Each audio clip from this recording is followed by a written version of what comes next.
She married him for one shocking reason. Welcome back, dear viewers. Today's story will touch your heart, but before that, let's make a deal. You hit like, subscribe, and tell us in the comments where you're watching from. Ready? Let's begin. The chapel was small, quiet, and soaked in sunlight. The kind of morning that should have felt perfect. But as Claire Monroe walked down the aisle, clutching her bouquet with trembling hands, nothing about this day felt right. Her smile looked flawless, but behind it, something was breaking. Everyone whispered that she was lucky marrying Evan Hart, the man every woman in town secretly admired. A doctor, charming, soft-spoken, with eyes that carried both kindness and mystery. But no one knew that 2 nights before the wedding, Claire was crying alone in her car, staring at a letter that had changed everything. The organ music swelled, and Evan turned to look at her, his smile gentle, patient, almost too perfect. She took a slow breath and whispered to herself, "Just get through this. You don't have a choice." Her best friend, Mia, watched her from the front pew, frowning slightly. She'd known Claire for 15 years, and she could always tell when something was wrong. But before Mia could say a word, the priest began the vows. Evan's voice was steady, sincere. "I, Evan Hart, take you, Claire Monroe, to be my wife." He smiled softly, but his eyes flickered with something deeper, something unreadable. When it was Claire's turn, her lips trembled. I take you, Evan Hart." She paused. Everyone thought it was nerves, but the truth, she was hesitating because the letter in her purse, the one she'd hidden since that night, was written by someone she thought was dead. The ring slid onto her finger. Applause filled the room, and just like that, she became Mrs. Claire Hart. But as the guests clapped and cameras flashed, her eyes met Mia's, and in that silent look, she knew her best friend could see it. This wasn't love. It was a secret. Later, as the newlyweds drove away in a rain of rose petals, Claire glanced out the window, tears pooling, because only she knew. She hadn't married Evan for love. She'd married him to protect someone. The mansion was quiet that night, too quiet. Only the faint hum of rain against the window filled the air. Claire lay awake in the darkness, her wedding dress now replaced by a silk nightgown. But her mind was still trapped in that moment at the altar. The moment she said, "I do," to a man she barely trusted. Evan was asleep beside her, his breathing slow and steady. He looked peaceful, perfect even, but perfection, Claire had learned, was often just another mask. She slipped out of bed carefully, making sure the mattress didn't move, then reached under her pillow. Her fingers brushed against the envelope, damp now, folded and unfolded too many times. The handwriting was familiar, too familiar. Her heart pounded as she whispered, "How is this possible?" The letter was dated 5 days before her wedding, from someone who shouldn't exist. "Claire, if you're reading this, I'm alive. And if you marry him, you'll never see me again. They'll come after both of us. Don't trust Evan. He's not who you think he is." Michael, her breath caught. Michael, her ex-fiancé, the man everyone believed had died in that car explosion 2 years ago. Her shaking hands traced the signature. The last time she saw him,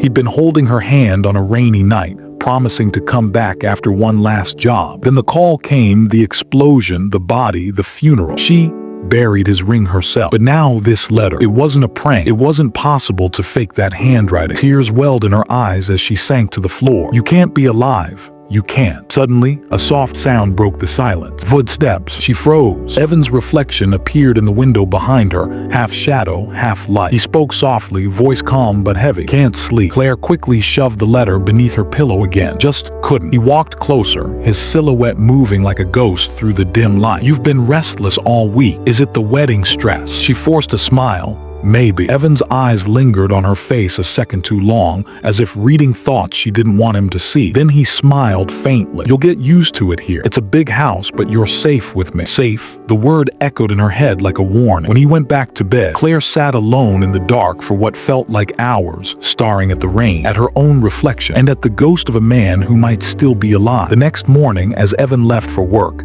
she rushed to her dresser, pulling out her phone. There was one name she hadn't dialed in 2 years, Mia. "Claire." Mia's voice was groggy but warm. Claire whispered, "I need you to meet me. And don't tell anyone, especially not Evan." Mia froze. "Claire, what's going on?" Claire's voice cracked. "Michael's alive." The line went silent. "Claire," Mia whispered finally, "that's not possible. His car. I have proof." Claire's voice trembled. "A letter written in his handwriting, dated last week." Mia exhaled sharply.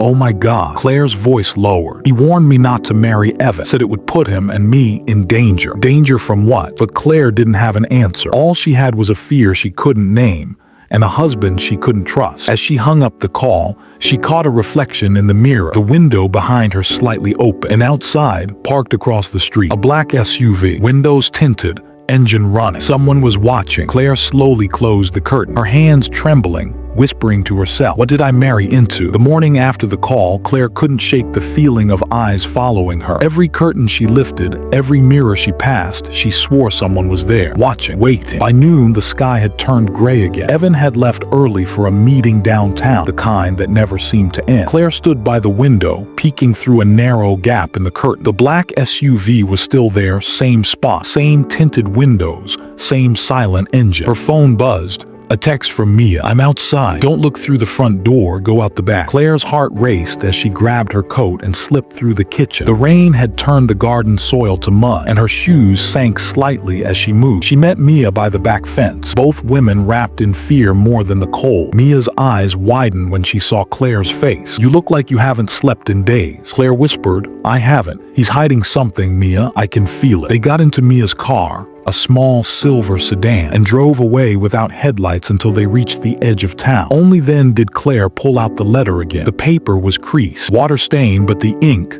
Michael's handwriting, was unmistakable. Mia studied it. If this is real, then Michael didn't die, which means someone faked it. But why? Claire looked out the window. Because he knew something he wasn't supposed to. Mia frowned. About Evan. Claire nodded slowly. When Michael was alive, he worked in private security, but he mentioned a name once, the Armitage Group. I thought it was just another company. But last week, I found that name again on Evan's office files. Mia's eyes widened. Wait.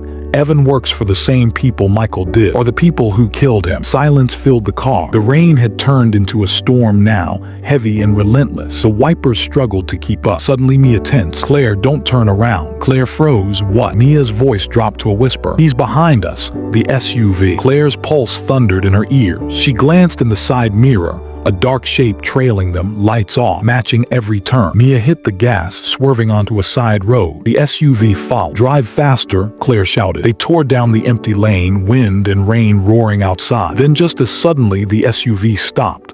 Headlights off, engine idling.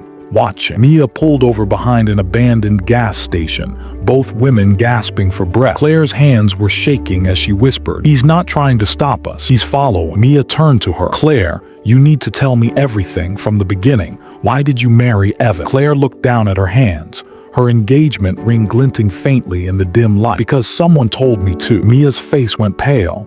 "What do you mean?" Claire swallowed hard. 2 months before the wedding, I got a message. No name, no number. Just 3 words, "Marry him now." And if I didn't, they said they'd release something that would destroy Michael's memory forever. Mia stared stunned. Destroy his memory? What could they possibly? Claire interrupted, her voice trembling. "Mia, I think Michael found something before he died. Something big. And Evan, he's part of the same web." Just then, a flash of headlights swept across the lot. The SUV had found them again. Mia grabbed the wheel. "Hold on." The engine roared to life, tires screeching on wet pavement. As they sped off, Claire looked out the back window one last time, and for a split second through the storm, she saw the driver's face. He wasn't a stranger. It was the same man who had handed her wedding bouquet on her wedding day. The storm hadn't stopped all night. Thunder rolled like distant anger as Claire lay in bed, pretending to sleep beside Evan. Every flash of lightning lit up his face. Calm, unreadable, perfect. The kind of perfection that no longer comforted her, only terrified her. She waited until his breathing evened out, then slowly slipped out of bed. Barefoot, she crept down the long hallway, the old mansion's wooden floors creaking under her weight. Every sound made her flinch. Every shadow felt alive. Evan's study was at the end of the hall, locked. Always locked. But Claire had been watching. 2 nights ago, she'd seen him slide a small brass key beneath the drawer of the hallway console. Her trembling hands found it now. Click. The lock gave way. The air inside the study was cold, heavy, like it hadn't been touched in years. The scent of old paper and cigar smoke clung to the air. On the massive oak desk sat a single lamp, a sleek black laptop, and a drawer with a strange insignia. The same symbol she'd seen in Michael's old notes, the Armitage Group. Her heart pounded as she opened the drawer. Inside, dozens of files, some labeled with military codes, others with photos, surveillance images, names, faces. But one file made her freeze. Michael read. Her hands shook as she pulled it out. The first page, a government document, classified. Then another, a photo. Michael, alive, taken after the date of his death. He looked different, beard, bruised, eyes filled with fear, but alive. Her lips parted in shock. Oh my God. Then she saw another photo tucked behind it, a picture of herself standing at her engagement party next to Evan. Written underneath in red ink, asset compromised. Monitor until extraction. A chill ran through her body. Asset.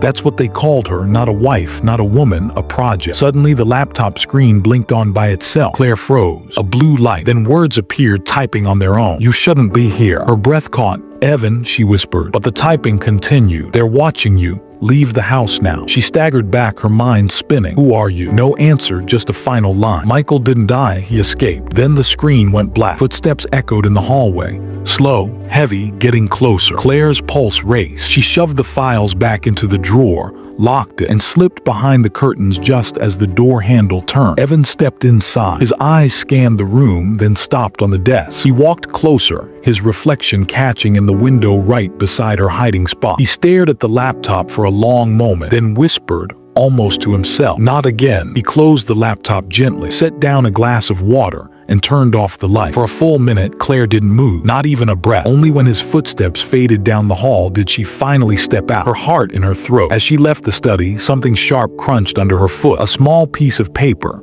Torn. She picked it up, half of a photo, her and Michael, the same night he proposed. On the back, scrawled in faded ink, were 3 words. Trust no one. Claire stared at it, trembling. Then from down the hallway she heard Evan's voice. Calm, almost sweet. Couldn't sleep again, Claire. Her blood turned to ice. He was standing in the shadows, watching her, and he was smiling. The storm had passed, but the silence that followed felt heavier than thunder. The mansion slept in darkness, but Claire couldn't. Not after what she saw in Evan's study. Every creak, every hum of the house made her nerves twitch. The clock read 3:17 a.m., the same time Michael's car had exploded 2 years ago. She sat up, staring into the hallway. Something felt wrong. The air was still, yet she could hear it, a faint mechanical sound, rhythmic, echoing beneath the floorboards. She slipped out of bed again, careful not to wake Evan. Her bare feet touched the cold wood floor as she followed the noise. It led her back to the study. The moment she stepped inside, the sound grew clearer.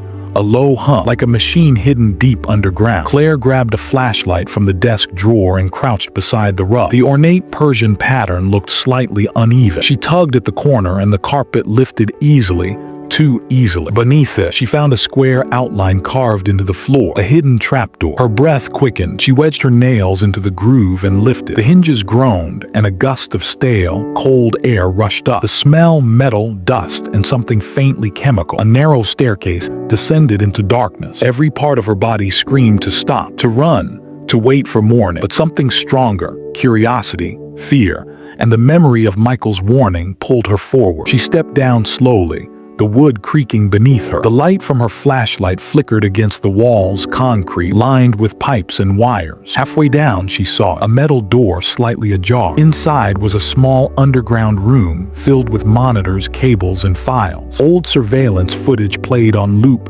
timestamps, locations, faces she didn't recognize. But one screen made her blood run cold. It was her, Claire, sitting in her bedroom, sleeping, brushing her hair, crying in her car, recorded from different angles. Her hands trembled as she whispered, "He's been watching me." Then she saw something else on the far wall, a series of photographs pinned under red string. In the center, a picture of Michael, connected by string to Evan, Claire, and a logo, the Armitage Group. Beside it, a list of names. Some were crossed out. Her phone buzzed suddenly, shattering the silence. She fumbled to silence it, a message from an unknown number. "If you're in the room, leave now." Her flashlight flickered. Then the monitors glitched. One by one, the screens turned black, except for a single live feed. It showed the hallway upstairs. Evan walking toward the study. Claire's breath hitched. She turned to run, but her shoe caught the edge of a wire, sending a metal box crashing to the floor. The sound echoed like thunder. Footsteps above her, fast. She scrambled up the stairs, slamming the trapdoor shut and throwing the rug back into place. Just as she stepped away, the study door opened. Evan stood there wearing a robe, his face half lit by moonlight. "Claire," she froze. "I heard something, thought it was the wind." He looked around slowly. "You shouldn't be down here this late." "I couldn't sleep," she said, forcing a smile. "Storm still has me on edge." He studied her face for a long moment, then smiled faintly. "You look pale, Maybe you should rest. As he turned to leave, Claire noticed something. A smudge of dirt on his bare foot. The same kind of soil she'd stepped in under the floor. Her stomach twisted. He'd been down there recently. When Evan left, she exhaled shakily and leaned against the wall, clutching her chest. Then she noticed something on the desk, something she swore wasn't there before. A folded note. She opened it with trembling hands. "They're not watching him, Claire. They're watching you." Morning sunlight painted the mansion gold, but to Claire it all looked artificial, too polished, too quiet. The storm had washed away the world outside, yet something inside her felt stained forever. She couldn't stop thinking about the underground room, the screens, the files, the smell of fear buried beneath the floor. And that note. "They're not watching him, Claire. They're watching you." She needed answers now. Evan had already left for his meeting. Or at least that's what he said. The moment his car disappeared through the gate, she went straight back to the study. The rug, the trapdoor, the hidden room. But when she pulled it open this time, it was empty. The monitors were gone, the files vanished. Even the smell of metal and dust had been replaced with lemon polish. It was like it never existed. Claire's hands shook as she ran them across the concrete walls, searching for proof, anything. That's when she noticed something wedged behind a pipe. A torn piece of paper. She pulled it out carefully. It was part of a photograph, burned around the edges. Her heart skipped. She could see herself in the picture, younger, smiling, maybe 19. But she wasn't alone. A man stood next to her, his face half burned away by the fire damage. Still, she could make out the jawline, the stance. It was Evan. No, that wasn't possible. She met him at a charity gala 2 years ago. They'd never met before that night. Right. She stared at the photo, her pulse pounding in her ears. Suddenly, she remembered something. That gala had been hosted by the Armitage Group, the same name from the board in the secret room. She rushed upstairs, digging through the old photo album she'd packed when she moved into Evan's house. She flipped through pages of her childhood, her college days, and then stopped. A group photo. A fundraiser event, the same backdrop as the charity gala. But there on the far left, blurred but undeniable, was Evan, watching her. She whispered, "Oh my God." The phone rang, sharp and sudden. She jumped, her heart nearly leaping out of her chest. The screen said, "Unknown caller." She hesitated, then answered, "Hello." Static, then a man's voice, low, calm, familiar. "Claire, you need to leave the house now." Her breath caught. "Who is this?" The voice paused. "You don't remember me, but you should. You trusted me once." "Michael," she whispered. A short silence. "Then they'll erase everything, Claire, like they erased me." The line went dead. Claire's hands trembled so hard she dropped the phone. It hit the floor and slid under the couch. When she bent to pick it up, her fingers brushed against something else. A thin envelope taped beneath the sofa. She pulled it out slowly and opened it. Inside were a dozen photographs, all of her, at different ages. School, college, the hospital after her mother's accident, moments she thought were private, even forgotten. But in every photo, someone stood in the background. Evan, sometimes watching, sometimes pretending to walk by, but always there. Her lips parted in disbelief. Her voice cracked as she whispered, "How long has he been following me?" Then at the bottom of the envelope, she found one last photo, newer, clearer. It was taken from across the street. She was standing in her wedding dress, smiling, and behind her, barely visible in the reflection of a car window, someone else's face. Michael, alive. Claire couldn't breathe. Her fingers trembled around the photograph of Michael, alive. The reflection in the car window was faint, but it was him. The scar above his left brow, the dark eyes, the familiar expression she used to know better than her own heartbeat. Michael, the man she buried. Her knees buckled as she sank to the floor. "It's not possible," she whispered, staring at the photo through tears. "You died, I saw the fire. But now every image, every word, every night spent in Evan's house felt like a lie." She tore through her drawers, pulling out the old police report. Vehicle explosion, cause, electrical malfunction. Remains unidentifiable but presumed male.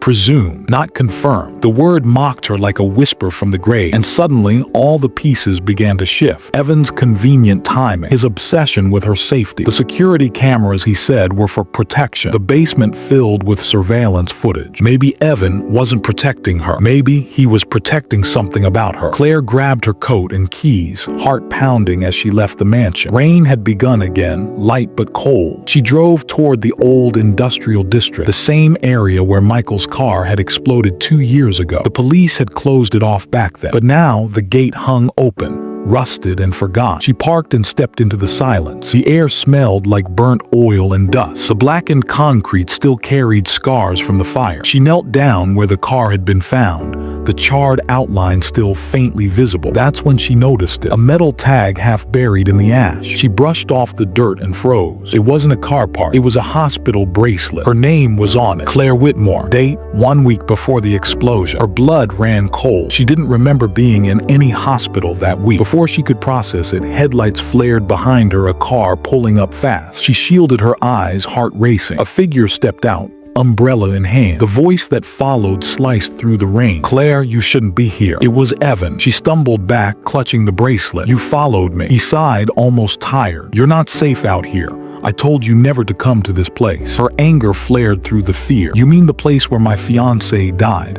Why, Evan? What are you hiding? He stepped closer, his eyes unreadable in the dark. You wouldn't understand. It was for your own good. Don't say that, she snapped. Tell me the truth. Did you know Michael? A long silence. Then Evan said softly, yes. The world tilted. Her pulse roared in her ears.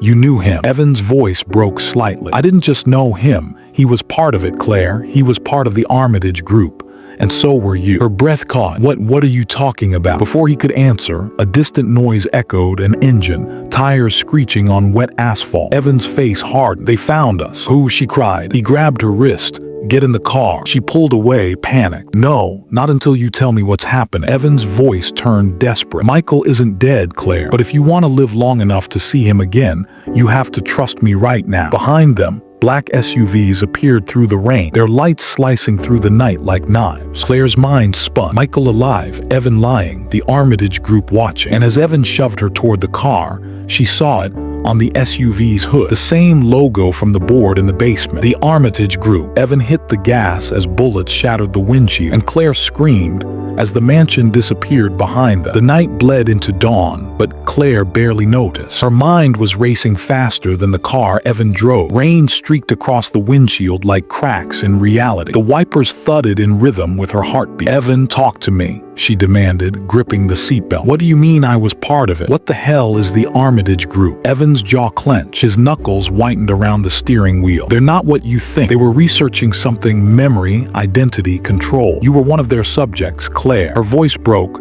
That's insane. Is it? He shot back. You found your hospital bracelet, didn't you? You were admitted under a different name, Claire Morgan, the week before the explosion. She shook her head, her voice trembling. No, I would remember that. That's the point, Evan said quietly. You weren't supposed to. Lightning flashed across the road, illuminating his face, emotionless, focused. Then in the distance, blue and red lights flared. Hold on, he muttered, swerving hard into a forest trail. The car skidded to a stop under a canopy of dripping trees. He turned to her, his voice low. They're tracking us. We can't go home, but there's somewhere you need to see. Where? The old Armitage clinic, the one that burned down 5 years ago. Claire froze. That place was shut down. My mother used to. She stopped. Her mother, a memory surfaced faint like a flash of light behind fog. Her mother sitting beside a hospital bed crying. Someone saying, she won't remember this when it's over. Then darkness. Evan watched her expression change. You're remembering, aren't you? Her breath came uneven. What did they do to me? They tried to erase trauma, he said. That was the project, to rewrite memories, but it went wrong. They created fractures instead, people forgetting who they were, what they'd seen. Michael was one of their agents. He tried to shut them down. And me, she whispered. Evan hesitated.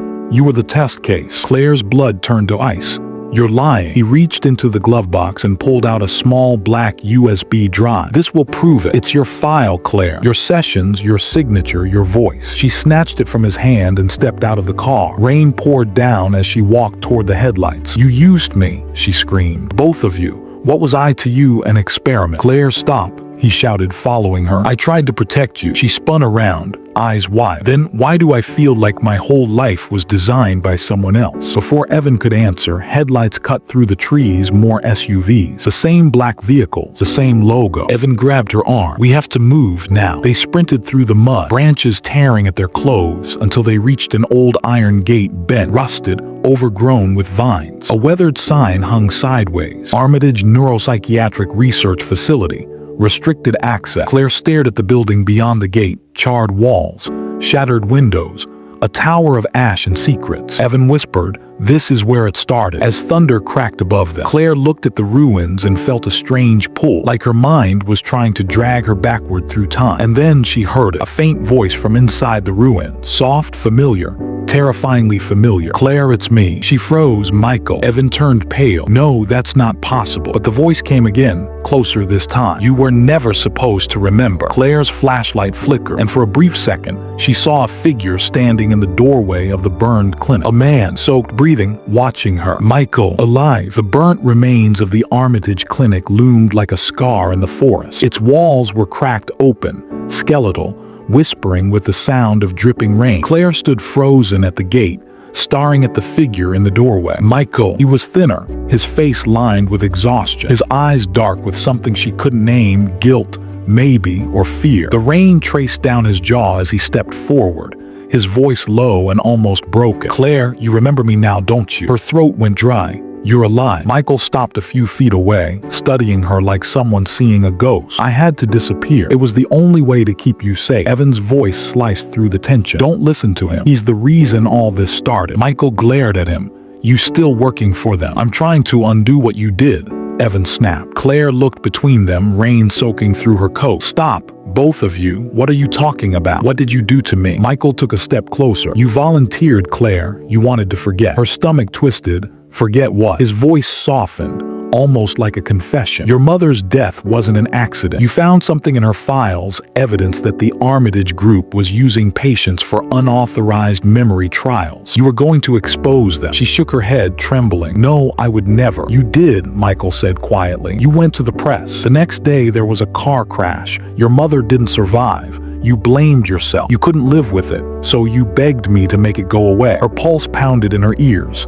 You're lying. Evan's voice broke in, sharp and cold. He's not. Claire turned to him, her heart fracturing. You knew. Evan's expression hardened. I was assigned to protect you during recovery. But when Michael disappeared, they sent new orders to monitor you, make sure the memory wipe held. That's all. Michael stepped closer, his voice trembling now. They didn't wipe everything. They just buried it. But when the system started failing, the dreams, the flashes, they wanted to reset you again. Permanently. That's why I came back. Lightning flash, illuminating the hallway behind him. Claire could see the faint glow of machinery, monitors flickering, cables still alive beneath the ash. She pushed past them both and stepped into the ruins. The air was thick with mold and burnt plastic. The walls still bore the outlines of hands, desperate, clawing. At the end of the corridor, a steel door hung half open. On it, faint letters still read, Subject 0, C. Morgan. Her knees went weak. She stumbled forward and entered the room. Inside were rows of computers, still humming faintly. A single monitor flickered to life as she approached. The screen showed a video feed, a younger version of herself sitting in a white room, connected to wires. Her voice calm and robotic. I don't want to remember.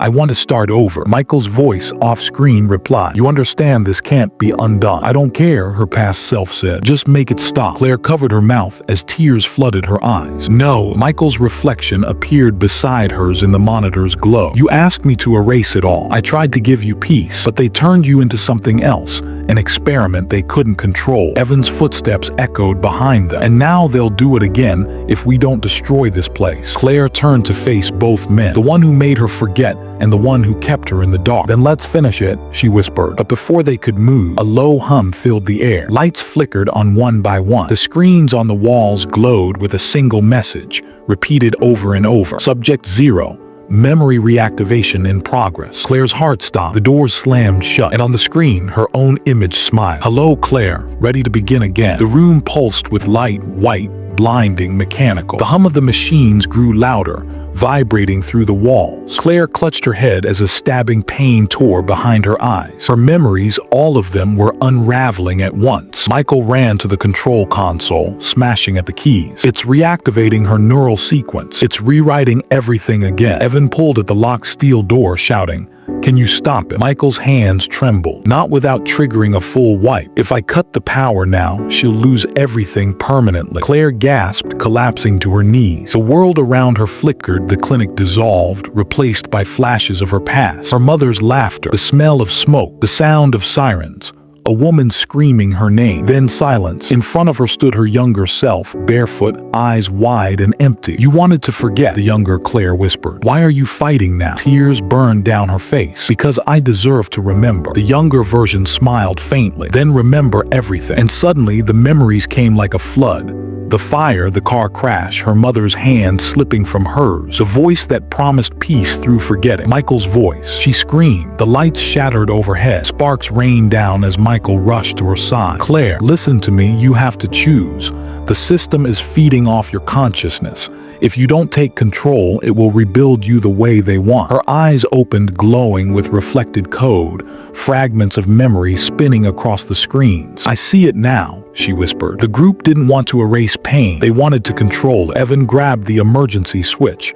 Tell me when. Michael looked at her, his voice trembling with guilt and hope. Now, Claire, end it. Take back what they stole. Claire rose slowly, surrounded by blinding white light. The voice from the speakers echoed again, calm, synthetic. Her own voice from years ago. Reset protocol complete. Goodbye, Claire. She reached out, grabbed the main conduit and ripped it from the console. The surge of electricity threw her backward, but the lights flickered once, twice, then died. Smoke filled the room. The humming stopped. Evan rushed to her side, shaking her. Claire, stay with me. She opened her eyes weakly. It's over. Michael knelt beside her, eyes glistening. You did it, you shut it down. But Claire looked past him at the dark monitor in front of them. For just a moment, its surface flickered with static, and a single image appeared. Her own face, smiling. You can't delete yourself. The screen went black. Rain poured outside as they stumbled from the ruins. Dawn was breaking through the trees, pale and hollow. Evan turned to her. What happens now? Claire looked back at the smoking remains of the clinic. Now, I live with what's real, even if it hurts. Michael stepped closer, his voice fragile. In us. She hesitated, then whispered. You're part of the memory too, Michael. She walked away through the mist, the rain washing ash from her hands, free, but fractured. Behind her,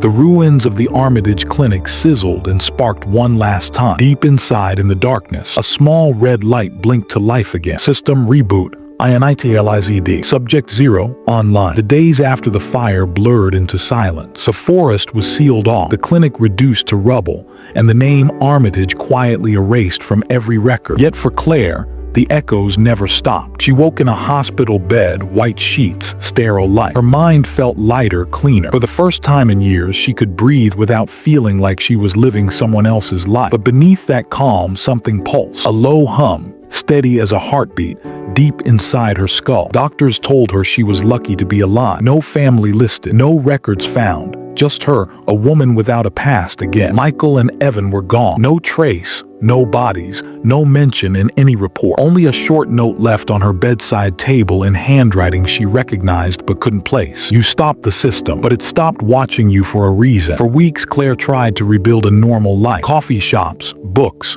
silence.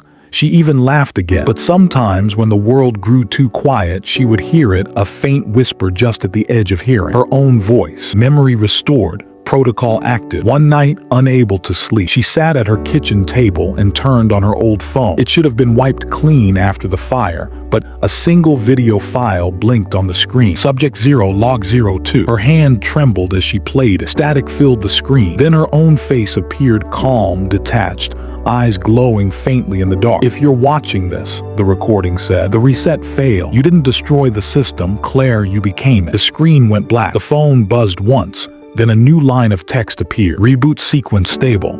Subject 0, awake. Claire froze, the room suddenly humming again, the same vibration she had felt in the clinic. The lights flickered. Her reflection in the window stared back, but it wasn't quite her. The eyes were too still, too numb. Outside, in the distance, a red glow flickered among the trees. The ruins of the Armitage Clinic had begun to burn again. Claire whispered to herself, voice trembling, "What did you do to me?" Her reflection smiled. "We didn't erase you, Claire. We made you remember everything." The window cracked, a faint web spreading across the glass. The hum deepened until it became part of her breathing, her heartbeat, her thoughts. And for the first time, she understood. The experiment was never about erasing pain. It was about evolving it. She stared at her reflection, eyes glowing softly red. Subject 0, she whispered, online. The light outside flared once, bright enough to paint the clouds crimson, and then the night swallowed it whole. Fade to black.